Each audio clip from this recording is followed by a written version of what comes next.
Hello students, welcome to the official YouTube platform of Shriram IAS. So in our ongoing series of one day one PYQ of mains, so today we have one particular question that is a PYQ on mains GS 3 paper, and the question is from economy, Indian economy, and the theme is Indian agriculture.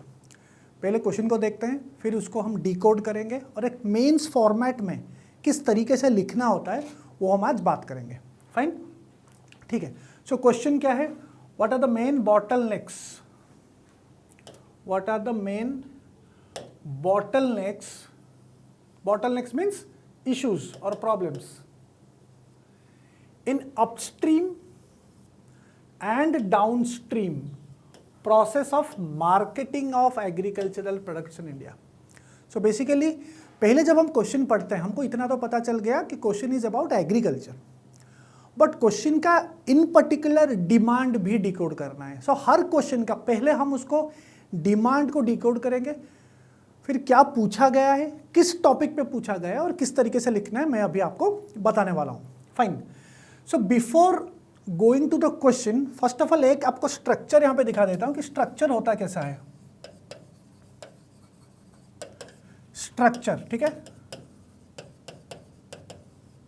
Structure में पहले जो intro होता है, ठीक है, in our introduction we have to decode the question first, और demand को भी देखना है. डिमांड क्या है यहाँ पे? अपस्ट्रीम और डाउनस्ट्रीम प्रोसेस जो है उसका इश्यूज क्या है, this is the demand.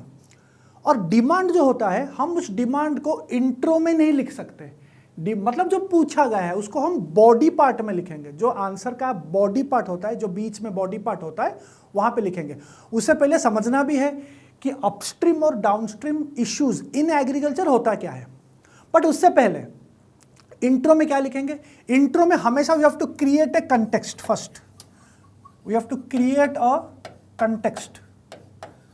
Context in the sense जो क्वेश्चन में पूछा गया उस चीज का कंटेक्स्ट को क्रिएट करना है. We directly can't start writing कि एग्रीकल्चर में ये इश्यूज हैं, वैसा नहीं हो सकता. हम पहले कंटेक्स्ट क्रिएट करेंगे एक लाइन, फिर दूसरे लाइन में हम उसको कनेक्ट करेंगे क्वेश्चन के साथ. Connect with the question. So एक हो गया कंटेक्स्ट, एक हो गया connect. That will be your intro. ठीक है. अब जो चीज यहां पे मैं आपको कहना चाहता हूं कि जब आप कंटेक्स्ट क्रिएट करोगे और जब क्वेश्चन के साथ कनेक्ट करोगे जो पूछा गया है, without giving anything which is asked in the demand. ठीक है, क्योंकि डिमांड आपका यहां पे रहेगा बॉडी में. ठीक है, ये हो गया आपका डिमांड. फाइन, ये हो गया आपका डिमांड. जहां पे हम प्रॉब्लम्स लिखेंगे, जो बॉटलनेक्स लिखेंगे,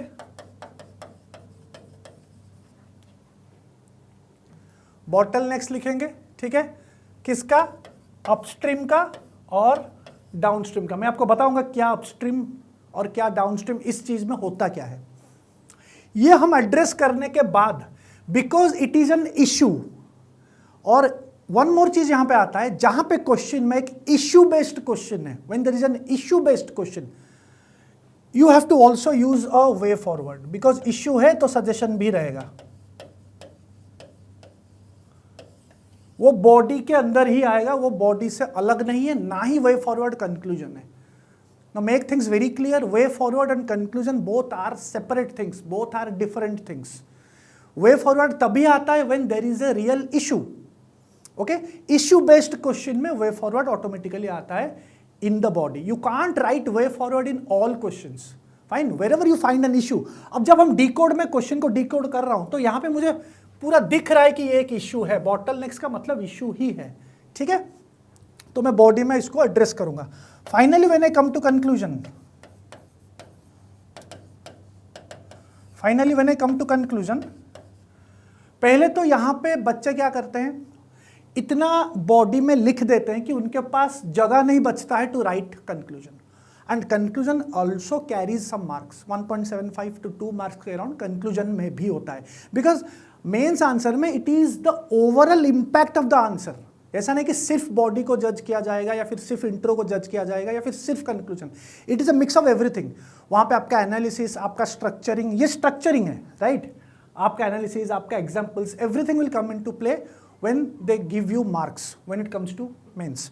तो कंक्लूजन में क्या होता है, बच्चे क्या करते हैं, बस एक लाइन, लास्ट को जगह नहीं बचता है, सो दे राइट देयरफॉर, हेंस, ऐसे करके बस एक लाइन लिख देंगे जो क्वेश्चन में दिया गया है, उसी को ही मतलब रिपीट कर देंगे बस। So it's not like that. यहां पे हमको समराइज तो करना है, समराइज भी करना है, जो भी हमने लिखा है उसको समराइज करना है, but in a thoughtful way, but in a thoughtful way. जब मैं थॉटफुल की बात कर रहा हूं, इन ए थॉटफुल वे, इस चीज को हम एज ए होल बोल सकते हैं कि एक आपका एक पर्सनल पर्सपेक्टिव देना है, ठीक है? आपका एक पर्सनल पर्सपेक्टिव देना है with respect to that whole issue. उस इश्यू को लेके, उस टॉपिक को लेके आपको एक पर्सपेक्टिव देना है, ठीक है? जहां पे आपका कहीं ना कहीं उस चीज को लेके, उस इश्यू या फिर उस क्वेश्चन को लेके you are showing your thought process, जहां पे एग्जामिनर को आपका कैरेक्टर दिखेगा, like you are building your character, build your own character here as a bureaucrat. हर क्वेश्चन में बन सकता है, राइट? हर क्वेश्चन में बन सकता है। अब हम पूरा का पूरा आंसर को इसी स्ट्रक्चर के अंदर रखेंगे। दिस इज हाउ मेंस के आंसर राइटिंग में हर क्वेश्चन का एक फॉर्मेट होता है, ठीक है? अब एग्रीकल्चर हमने पढ़ा है, हम बुक में भी पढ़े हैं, हमारे फाउंडेशन में पढ़े हैं, हम अपने जो भी किताबें हैं हम जानते हैं, लेकिन उस चीज को प्रेजेंट कैसे करना है तो इस तरीके से प्रेजेंट करेंगे, ठीक है? फाइन। अब क्वेश्चन क्या है? क्वेश्चन यह है कि बॉटल नेक्स क्या है। अब इसको मैं इरेज कर देता हूं अभी। क्वेश्चन है bottle next in upstream and downstream.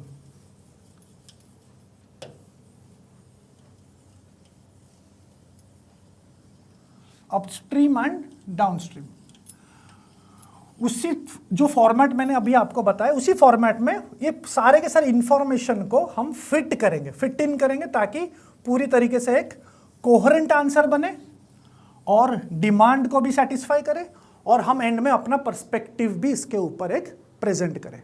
Fine. तो first of all what exactly is upstream and downstream process. देखो एग्रीकल्चर में जो प्रोसेस होता है वो फार्म से लेके और फार्मर से लेके मार्केट से लेके कंज्यूमर तक जाता है, ठीक है? मार्केट से लेके कंज्यूमर तक जाता है। फार्मर प्रोड्यूस करता है, उसको मार्केट में बेचता है, चलो को मंडीज में बेचता है, वहां से वो फिर अलग जगह पे जाता है, तो फाइनली वो कंज्यूमर के पास ही जाता है। जो प्रोसेस है, जो एग्रीकल्चर का प्रोसेस है, अगर फार्मर ने टमाटोज बनाया है, ठीक है, टमाटोज वो बेचता है 3 रुपए पर केजी में, ठीक है, उसको 3 रुपए पर केजी मिलता है, जितना भी केजी वो बेचेगा मंडी में या फिर रिटेलर को वहां पे, तो उसको 3 रुपए पर केजी मिलता है। पर कंज्यूमर उसी टमाटर को 40 रुपए देता है पर केजी। फाइन। तो ये बहुत बड़ा क्या है, ये कहीं ना कहीं एक इनएफिशिएंसी है। किसके ऊपर? एक तो कंज्यूमर के ऊपर भी है, वो ज्यादा दाम पे खरीद रहा है। फार्मर जिसने बनाया है उसको तो 3 रुपए ही मिला है। It is also a gross injustice to the farmer who is actually nourishing a nation. खाना बनाते हैं वो, राइट? सो इसके यहां से यहां तक पहुंचने में इनएफिशिएंसी बहुत है, दैट इज बॉटलनेक्स बहुत है।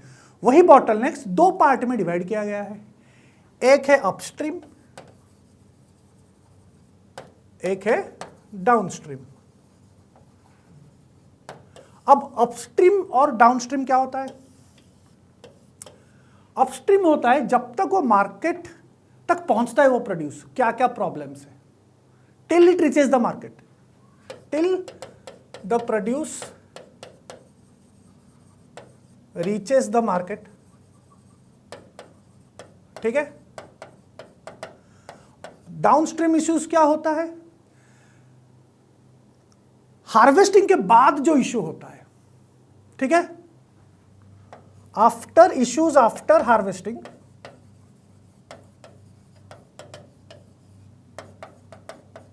Till the final cell.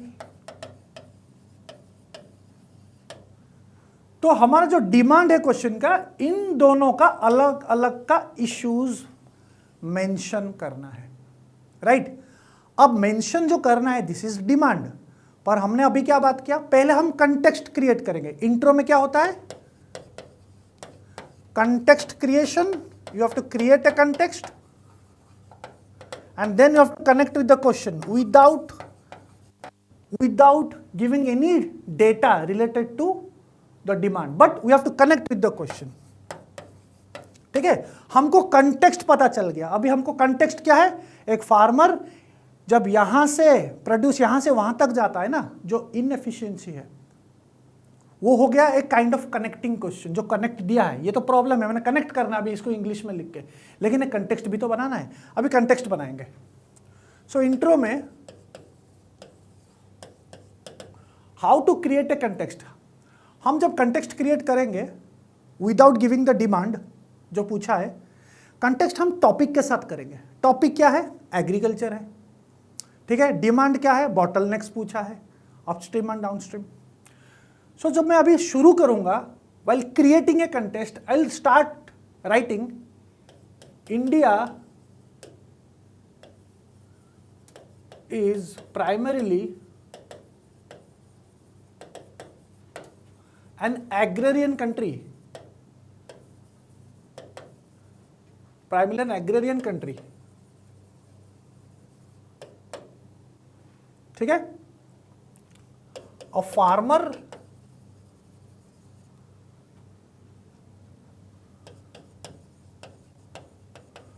produces a crop, और जिसको हम प्रोड्यूस बोलते हैं,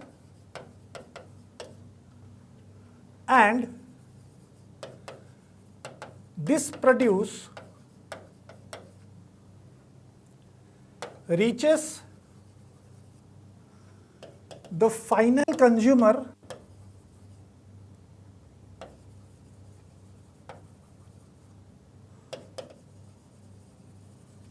through a process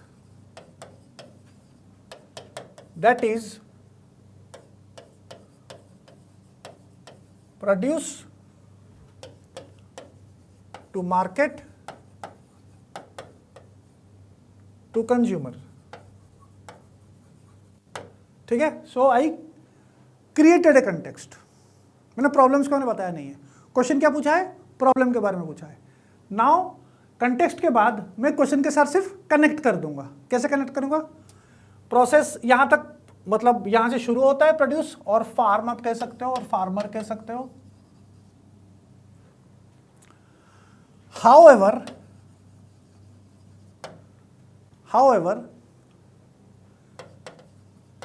this whole process is filled with inefficiencies.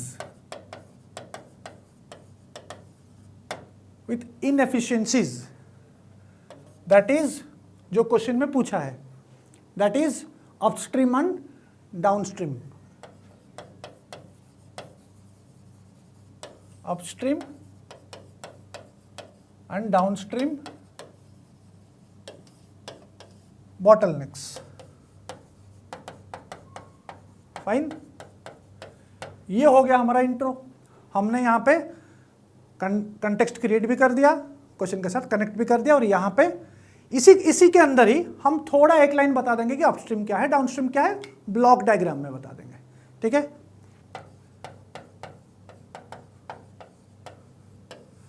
Upstream, downstream, जैसे यहां पे मैंने बताया था, अपस्ट्रीम जब तक produce, till the produce reaches the market,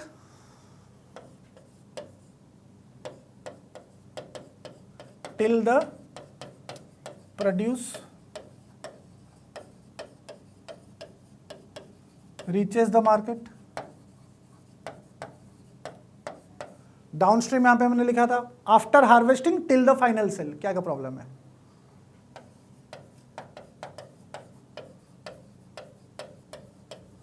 after harvesting till the final cell. So this is our intro. I haven't given anything about what exactly are the problems because I have left that to write in the body जहाँ पे मैं analysis करूँगा. अभी मैंने बस intro में यहाँ पे मैंने कंटेक्स्ट बनाया और कनेक्ट किया, सिंपल. ठीक, अभी हम आएंगे जो इश्यू है, जो बॉडी पार्ट में लिखेंगे ये वाला बॉटलनेक्स क्या क्या है, which is a very easy part.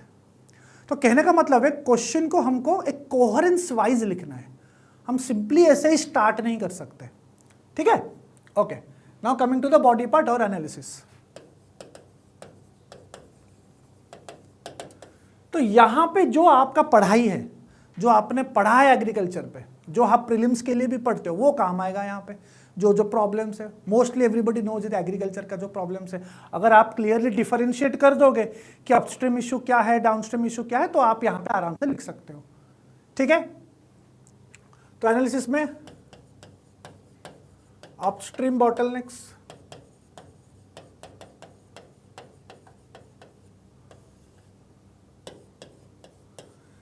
ठीक है. अपस्ट्रीम बॉटलनेक्स मतलब जब प्रोड्यूस बनता है टिल जब फार्मर बेचने जाते हैं, तब तक क्या क्या इश्यूज है? बड़े सारे इश्यूज है. पहले हम लिख सकते हैं लैंड होल्डिंग्स और फ्रैगमेंटेशन.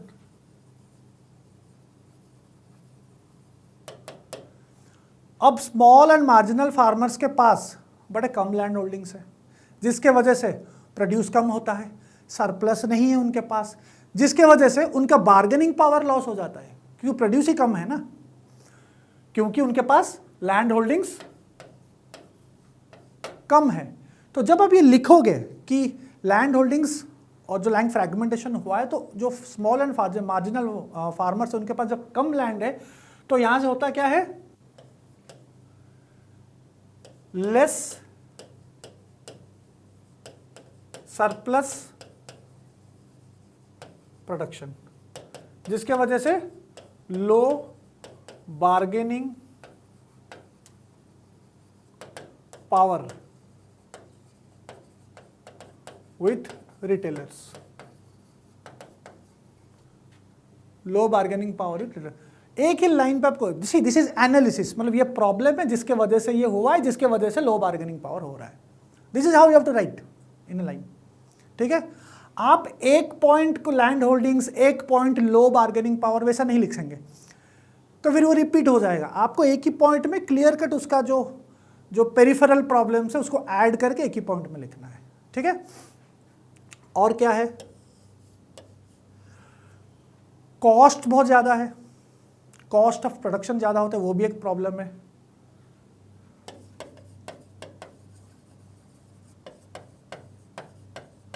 हायर कॉस्ट ऑफ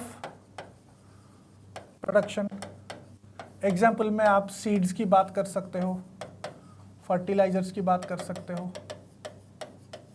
हाँ, फर्टिलाइजर सब्सिडी है, सब कुछ है, लेकिन फिर भी ये प्रॉब्लम है. ठीक है, it is a problem. India is a very big country. ठीक है, सारे के सारे स्कीम सबको बेनिफिट नहीं कर पाता है. फाइन, और क्या है, कॉस्ट बढ़ गया, फ्रैगमेंटेशन कम है. सबसे बड़ी चीज ये है कि एमएसपी का बेनिफिट में नहीं मिलता है. MSP's benefit very less to small and marginal farmers, because MSP 23 crops के लिए अनाउंस तो होता है, लेकिन मोस्टली होता क्या है, सिर्फ राइस, व्हीट और कुछ क्रॉप्स के लिए वो दिया जाता है. ठीक है, गवर्नमेंट अनाउंस कर देती है, लेकिन हर जगह हर मंडी पे सरकारी आयोजन नहीं है। Food corporation of India and state agencies रहेंगे तभी तो वो प्रोक्योर करेंगे। अब हर जगह नहीं है, ऊपर से एमएसपी लीगल भी नहीं है। अब लीगल होता तभी जाके कुछ फार्मर कोर्ट जाएगा या कुछ कर पाएगा, वो भी नहीं है। ठीक है, सो यहां पे आप लिख सकते हो more over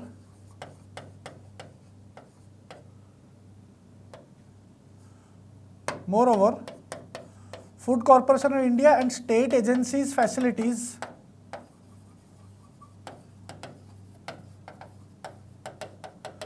facilities for procurement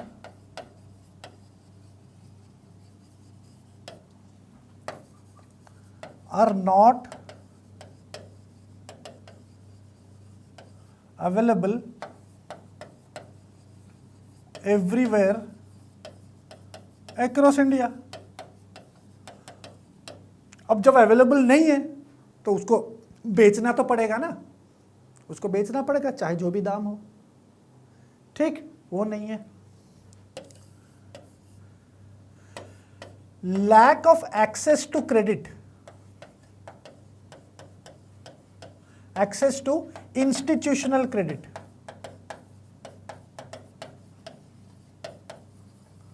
जो टेनेंट फार्मर्स है, स्पेशली फॉर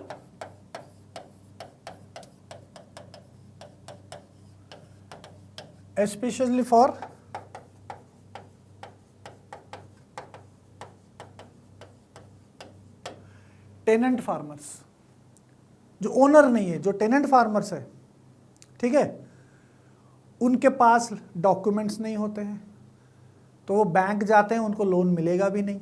अब जब नहीं मिलेगा तो वो मिडिल मैन के ऊपर डिपेंडेंट होते हैं, जो कि हायर इंटरेस्ट में, forcing them to be dependent on middle man.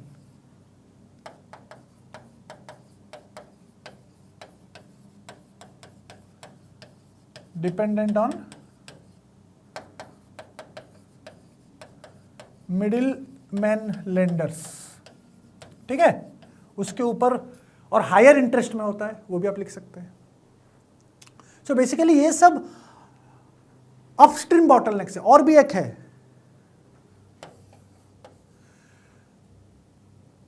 They don't have information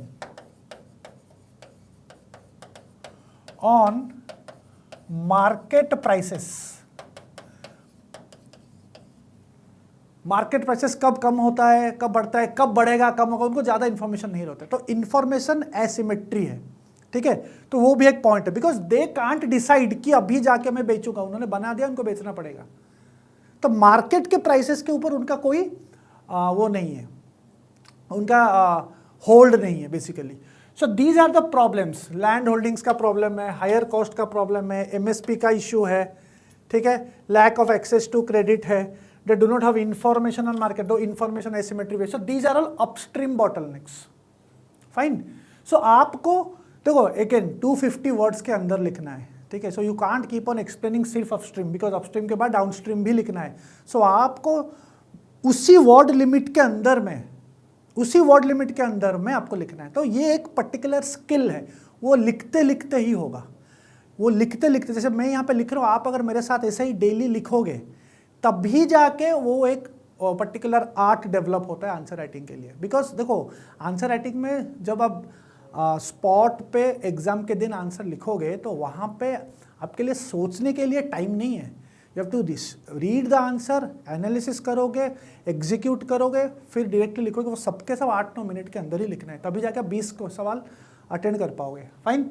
now coming to downstream.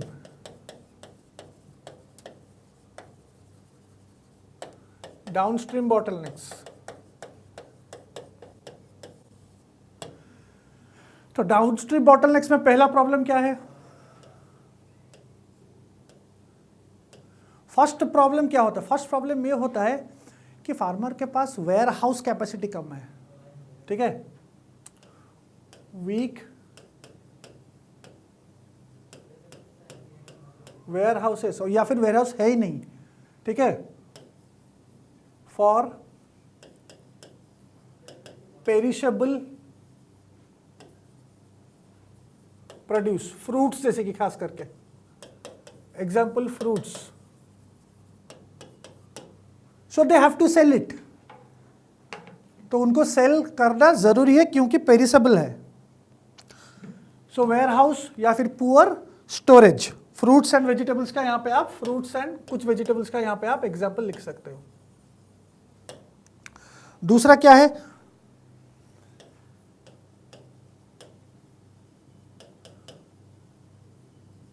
Week transportation and connectivity,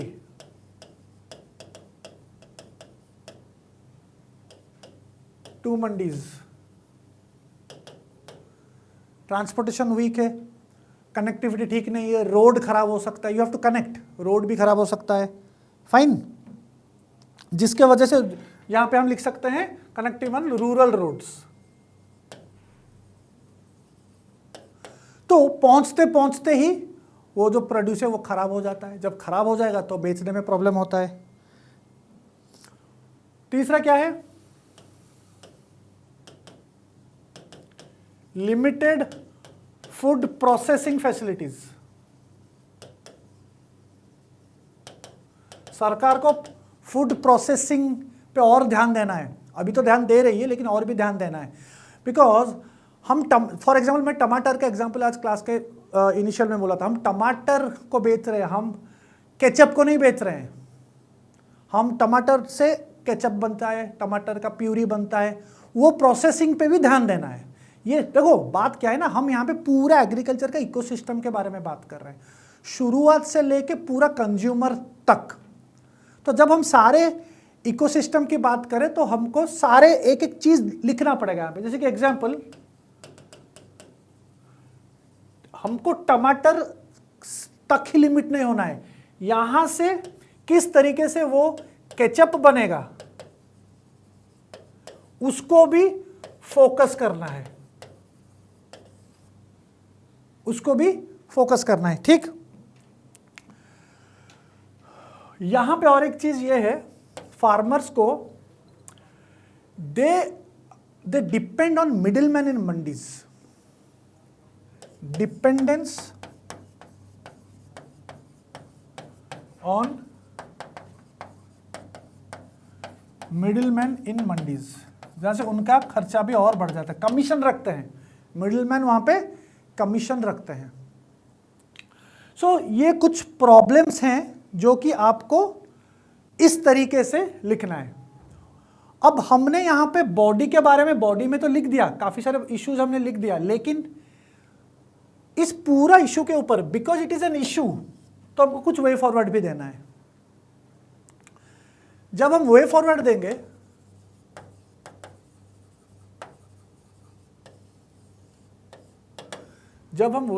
देंगे तो इशू से ही वे फॉरवर्ड बनता है, इशू से ही वे फॉरवर्ड बनता है। पहला वे फॉरवर्ड, अब जब 250 वर्ड में है, वर्ड लिमिट थोड़ा क्रॉस भी हो जाता है, अपने को कंक्लूजन भी आगे लिखना है, तो हम ऐसा कर सकते हैं, बॉडी के अंदर वे फॉरवर्ड को बहुत इजी तरीके से लिख सकते हैं। तो वे फॉरवर्ड डिफिकल्ट नहीं है, आप ये मत सोचिए कि वे फॉरवर्ड से आपको ज्यादा मार्क मिल जाएगा, because everybody knows if you have an issue you have a way forward. Issue से, प्रॉब्लम से ही सॉल्यूशन निकलती है। तो ये अगर सब प्रॉब्लम से, तो यहीं से ही सॉल्यूशन भी निकल जाएगा। तो हम क्या करेंगे, वे फॉरवर्ड को एक टेबुलर फॉर्मेट में भी लिख सकते हैं, बीच में वे फॉरवर्ड कर देंगे तो एरो मार्क करके टेबुलर फॉर्मेट में भी लिख सकते हैं।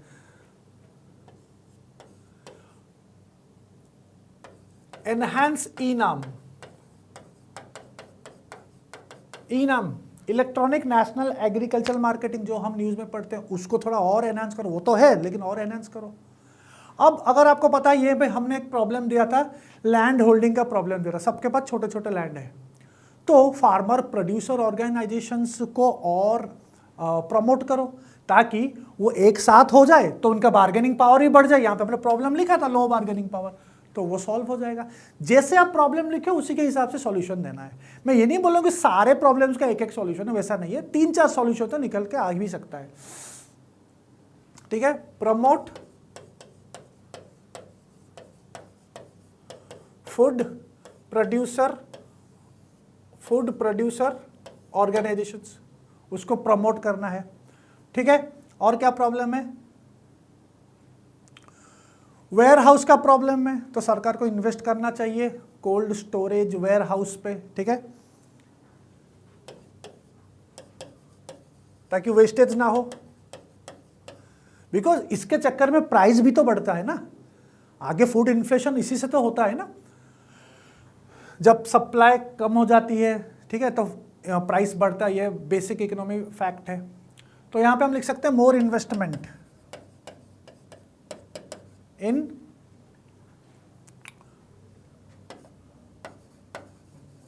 Where houses and cold storage facilities. ठीक, एमएसपी का इशू हमने लिखा था, यहां पे हमने एमएसपी का भी इशू लिखा है, तो हम उसको भी एक सॉल्यूशन देंगे। Institutionalize MSP, institutionalization of MSP. मैं जब अब यहां पे इंस्टीट्यूशनलाइजेशन की वर्ड बोल रहा हूं, एमएसपी का मैंने लीगल नहीं बताया, मैंने बोला इंस्टीट्यूशनलाइजेशन। अगर आप 23 क्रॉप्स का एमएसपी बता रहे हो तो मेक श्योर कि वो सबके को बेनिफिट करे। Government has to make sure. ठीक है, आपने लॉ नहीं बनाया, at least you can institutionalize that ना। लॉ भी बना सकते हो, पर लॉ बनाने के बाद फिर भी अगर इंप्लीमेंट नहीं करोगे तो कोई फायदा ही नहीं है। ठीक है, तो institutionalization of MSP framework.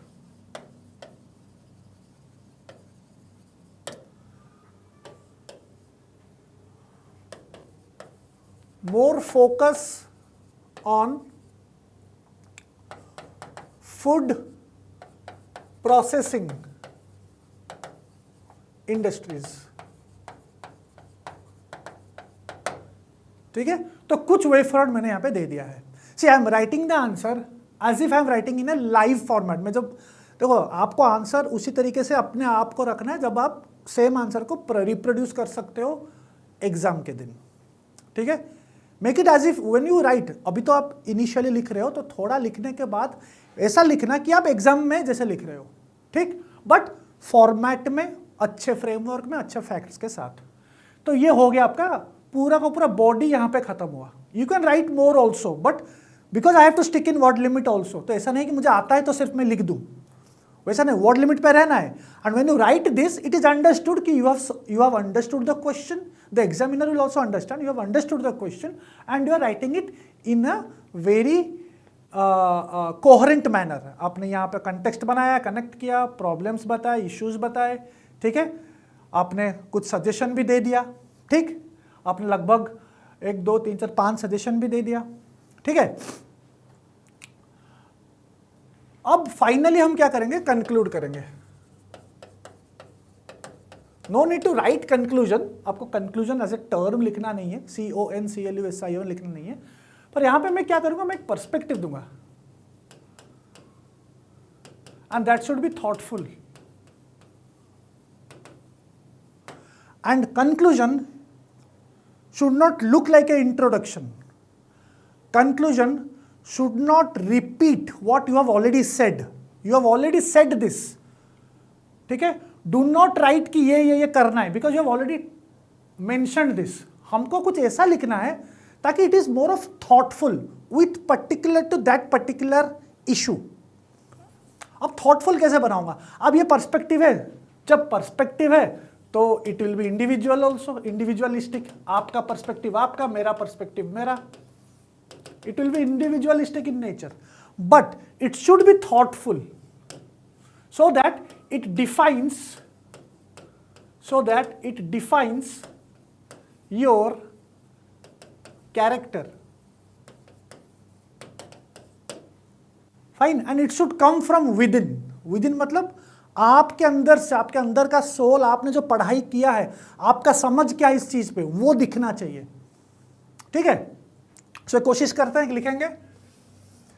So farm, जब मैं यहां पे एग्रीकल्चर की बात कर रहा हूं तो एक मैं अपना बताऊंगा, क्योंकि अब मैंने जो पढ़ाई किया है मेरे हिसाब से कंक्लूजन होगा, because it is my perspective, it is माई, ये मेरा पर्सपेक्टिव है, ठीक है, ये किसी और का पर्सपेक्टिव नहीं है। और यहां पे इंटरनेट लैंग्वेज को अवॉइड करना है।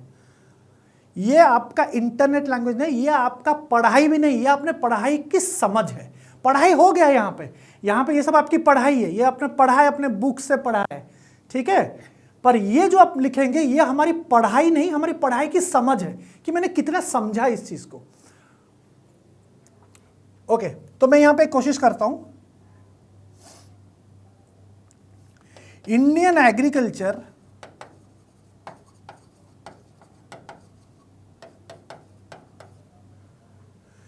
is not merely about production. मतलब इंडियन एग्रीकल्चर सिर्फ प्रोडक्शन के ऊपर नहीं है, उससे बहुत आगे है। बिकॉज हम अपस्ट्रीम डाउनस्ट्रीम की बात कर रहे हैं, मतलब चेन की बात कर रहा हूं, तो मेरा जो पर्सपेक्टिव होगा उसी के आधार से थॉटफुल रहेगा। Is not merely about production, rather it also includes the satisfaction of consumers। Inflation की बात भी तो करनी है एग्रीकल्चर में। प्रोडक्शन के साथ साथ हमको यह भी देखना है कि कंज्यूमर तक भी सही दाम पे पहुंचे। 3 रुपए फार्मर कमाता है टमाटर, बेचने जब जाओ कंज्यूमर के पास 40 रुपए में जाता है। तो बीच में बड़े सारे प्रॉब्लम्स हुए हैं जिसके वजह से प्राइस बढ़ गया है, ठीक है।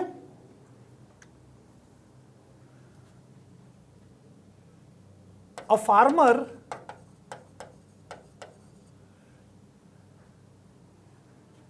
ऐसा लिखेंगे,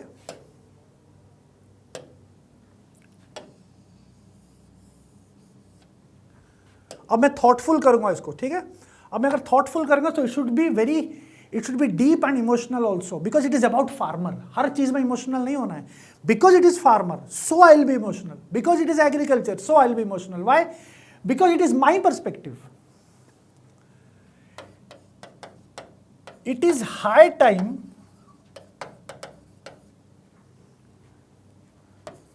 वी अंडरस्टैंड